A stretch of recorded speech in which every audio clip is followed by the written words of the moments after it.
დღეს შეიკრიბნენ მგელთავრები, რომ საბოლოოდ შეეთანხმებინათ გაფართოების თარიღი და ასევე პროცედურული საკითხები ამოეწურათ ისე, რომ გაფართოებული სხდომის დროს არ დარჩეს სხვა საკითხები განსაჯელად, არამედ მხოლოდ ერთ პატრიარქის არჩევნებს მიეწვნას ეს კრება. ამიტომ მრავალი საკითხი რის მერე რა უნდა შესრულდეს პროცედურულად, ისე რომ ყველაფერი იყოს ერთმნიშვნელოვნად განსაზღვრული, ეს საჭიროებდა თათბირთად, ეს სწორედ ამას მიეწვნა ეპისკოპოსების შეხვედრა. დელეგატებთან დაკავშირებით შეძლებაც თუ არა აზრის განხორციელება და რაოდენობის გაწარმოებები ამ შესაძლებლობას. დელეგატებზე იმსჯელეს და შეთანხმდნენ, რომ სამი საპატრიარქო კანდიდატის ეპარქიის წარმომადგენლები, სამი კანდიდატია და თითოეული ეპარქიის წარმომადგენელს ექნება საშუალება, რომ სიტყვით გამოიყენოს. თუმცა ზოგადად მათი უფლება არ იზღუდება, მაგრამ დოქტორები ასე თანხმობენ, რომ ეს ჯობს, რადგანაც ბევრია წარმომადგენლები და თავისუფალი არჩევნის შემთხვევაში შეიძლება გაგრძელდეს სხდომა. როგორ? ხო, ამაზე ბევრჯერ ითქვა, მაგრამ კიდევ ვიტყვი. კენჭისყრა სამ კანდიდატ შორის ხდება, თუ რომელიმე კანდიდატი 50%-ზე მეტ ხმას დააგროვებს, ანუ ამ შემთხვევაში 20 ხმას მიიღებს, მეორე ტური აღარ გაიმართება. თუ ვერც ერთი კანდიდატი 20 ხმას ვერ მიიღებს, მაშინ ორი უპირატესი რჩება და მათ შორის იქნება კენჭისყრა და 39 ეპისკოპოსი ამ ორს შორის ამოერჩევს.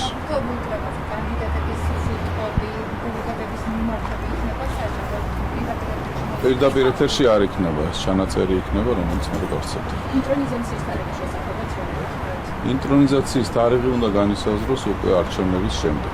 რადგანაც ეს უნდა განსაზღვროს უკვე არჩეულმა პატრიარქმა. ლებატან და ბრალდებები ბოლო პერიოდის განმავლობაში ისმის ის ბრალდებებს კანდიდატებთან დაკავშირებით როგორ იქნება საკითხი.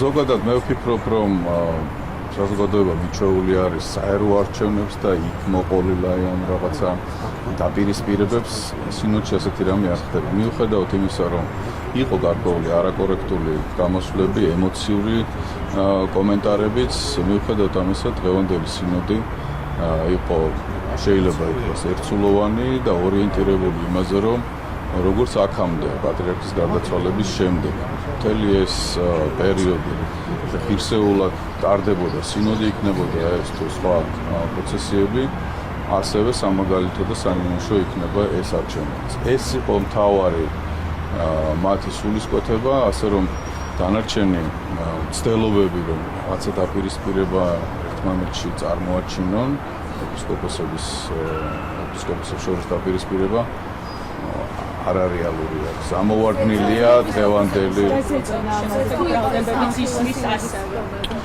კონკრეტულად მეუფე იობა დღეს თქვა, რომ იგულისხმა ტელევიზიების აქტივობა და არა სამთავრობო მედიები, გასაგებია ხო, მაგრამ აქმული ეს იქნა სხვანაირად პირველად, როდესაც გააკეთა კომენტარი, რომ თითქოს რაღაცა ზეწოლა იყო ხო. თქვენთან გააკეთა კომენტარი და არაფერი არ ვთქვამს და არც შეგინთ არ ვთქვამთ, არავის არაფერი.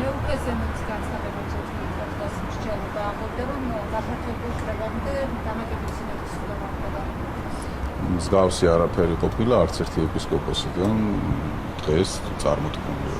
ამ თემებზე თუ იყო საერთოდ რაიმონდიკის მსჯელობა დღევანდელ სინოდის სხდომაზე, ამ აზრთა სხვადასხვაობაზე, რაც გამოთქვას ბოლო პერიოდში ეპისკოპოსი. მაგალითად ვინ? მაგალითად მეუფე ზენელმა მეუფე იობით საუბრობდა, რომ დიპლომი მოჰყარეს, იყო საერთოდ ამაზე მსჯელობა? ცით რა, დიპლომის მოპარვასთან დაკავშირებით მე მგონი ზედმეტი აჟიოტაჟი იყო, დაიკარგა ეს დიპლომი თუ მოიპარო, ჩვენ ხო ყველას გვესმის. როგორც უნდა აღინიშნოს, დიპლომი არ არის ცარიელი ყდები ფურცელი, ხო? ეს არის არქივში ჩანაწერები და ადამიანი რო კარგავს პირადობის მოწმობას თუ მართვის მოწმობას, ამისი აღდგენა სრულიად შესაძლებელი არის. ახლიდან არაბარებინებენ გამოცდებს, ხო? თუმცა უკავშირებდნენ მის კანდიდატობას საკალბოს და ამიტომ იყო კითხვები და ეტყობი სხვადასხვა ტიპის. თუმცა გეკითხებით ამაზე თუ იყო რაიონების კანტონის ნუ არ ვიცი. მეუქესტენები საუბრობდა უკანონოს სინოდის ვერდიკტს. ეს იყო სრულიად ისე იღებდა გადაწყვეტილებებს, რომ პოსტფაქტუმ იქნეს სინოდის წევრი. სრულიად არაკორექტული იყო მსგავსი აზრების გავრცელება, რადგანაც საპატრიარქოში კათოლიკოს პატრიარქის მმართველობის პერიოდში არც ერთი ნაბიჯი, არც ერთი განცხადება არ გაკეთებულა მასთან შეუთანხმებით. ასე რომ ასეთი ინსპირაციები გვესმის და შეიძლება მასაც უთხრა ვიღაცამ ასეთი რამ, მაგრამ რეალურად ესეთი რამე არ ხდება. არასდროს მიგვიწევს პატრიარქისთვის მსგავს გადაწყვეტილებაზე წერილი. მე არ მახსენდება ბოლო შემთხვევაში არ მინახავს მსგავსი არაფერი. დღეს დავწერა კონჩომერცულად სადაც საკმაოდ ხმაურიანი განცხადება. ვინ არის კოჩამერცულად? ანალიტიკოსი, რომელიც საუბრობს ამ საკითხებზე, რაც მიმდინარეობს ახლა. მინდა ვკითხო, თუ ნახეთ პრინციპში ეს პოსტი საკმაოდ ხმაურიანი იყო ის ინფორმაცია, რაც მას ეწერა და ამბობს, რომ გადაამოწმა ორ წყაროზე, მათ შორის მეუღლე შიოს გარემოწმება. იყო საუბარი დასავლეთ ევროპასა და ამერიკაში ეპარქიების გაუქმებაზე, ბანკოთაზე, მეუღლეების აი თუ ყოფილა ამბობა. ჰიჩკოკი რაღაცა ერთგვარი ხო? ამიღწერეთ თქვენ რაღაც საშინელებათა ფილმის სცენარი. არ ვიცი.